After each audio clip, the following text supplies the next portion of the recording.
Curly Christensen. Everyone make some noise. Wow.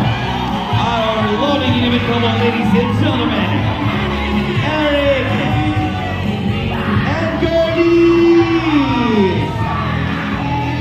Wow. Everyone say, mabuhay ang bagong kasal.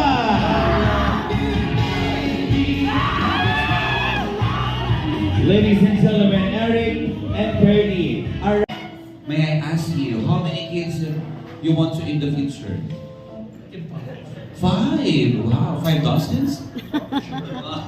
And how about our lovely bride? How many kids po ang gusto natin sa future?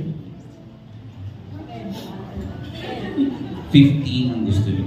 15. 5, 4, 3,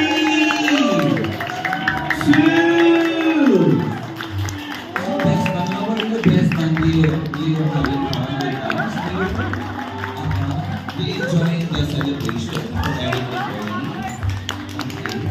How are you finding? Do you look like a beautiful lady or a beautiful lady? You look like a lady. How are you? Ay, it's okay, it's okay. Okay na po. Okay na po. Parang gusto-gusto rin talaga yun. Okay, at this point, another... Ladies and gentlemen, a round of applause.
Ladies and gentlemen, once again, Curly and Eric.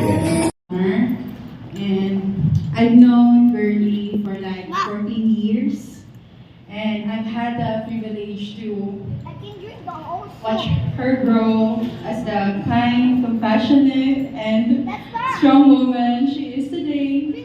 A bit scary, but strong woman. Sige.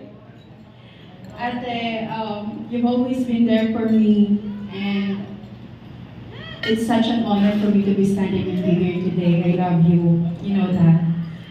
I remember when Ate Gertie first told me about Eric, she was beaming with excitement. And I knew right then that she had found someone special. And I'm really thankful for you, Eric.